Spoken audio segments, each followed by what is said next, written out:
ഈ comedy create ചെയ്യുന്നതിനെ പറ്റി അന്യന്റെ ദുഃഖം അതാണ് കോമഡി.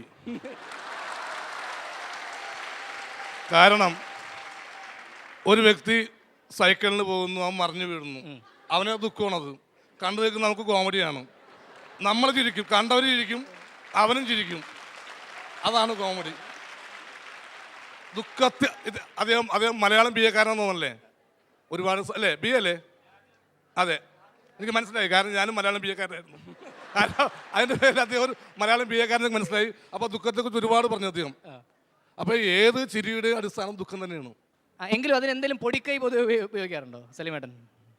അങ്ങനെ ഞാനൊന്നല്ല, അത് എല്ലാവരും പൊടിക്കൈ ഉപയോഗിക്കും. കാരണം ഇപ്പം എല്ലാവരും പോലെ കൈ നിടുക എന്ന് പറയും. ഏത് പണിക്ക് വിളിച്ചാൽ, സിനിമാക്കാരും മാത്രമല്ല, ആക്ടേഴ്സ് മാത്രമല്ല കൈ നിടുന്നത്. ഏത് പണിക്കാരും ഇപ്പോൾ ഒരു തെങ്ങേറാൻ വിളിച്ചാൽ അവനെ തേങ്ങിടാൻ മാത്രം വിളിക്കുള്ളൂ നമ്മൾ. അദ്ദേഹം കോഞ്ഞാട്ട, കൊതുമ്പ് ഇതൊക്കെ ഇടും. അതവൻ കൈ നിടുന്ന, ഇതിന് പൈസ ഒന്നുമില്ല. അപ്പോൾ ആ പാവങ്ങളിൽ ഇതാരും കാണില്ല. അവനെ തേങ്ങിടാൻ വേണ്ടി തേങ്ങിട്ട് പോയാൽ മതി അവന്. അപ്പോൾ ആ പാവം കൈ നിടുന്നതിന് കോഞ്ഞാട്ട കൊതുമ്പൊക്കെ.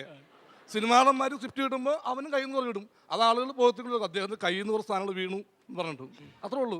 എല്ലാ പണിയിലും ഉണ്ട് അവരവരുടെ കൈ നിടുന്നത്. ഇപ്പോൾ ഒരു സ്ക്രിപ്റ്റിലായാലും, ജോണി ഡയറക്ഷനായാലും, സാലുവേട്ടൻ ക്യാമറയിലായാലും, എല്ലാം ഉണ്ട്. ഈ കൈ നിടുന്ന സംഭവമൊക്കെ എല്ലാ പണിയിലും ഉണ്ട്. പഠിത്തത്തിലും ഉണ്ട്. അങ്ങനെ കൈ നിടുക എന്നുള്ളത്. ഗ്യാസ് അടിക്കുക. അതെ, പരീക്ഷയ്ക്ക് അല്ല, ഇവർ പഠിക്കാൻ പറ്റുന്നതാണല്ലോ. ഈ പഠിച്ച് മാത്രം പോയാൽ മതി. അതിൻ്റെ ഒക്കെ പ്രേമിക്കേണ്ട വല്ല കാര്യമുണ്ടോ? അതൊക്കെ കൈ നിടുക എന്ന് പറഞ്ഞതാണ്. അപ്പൊ എല്ലാ പണിയിലും ഉണ്ട് ഇങ്ങനെ. അല്ല, ആ ചിരി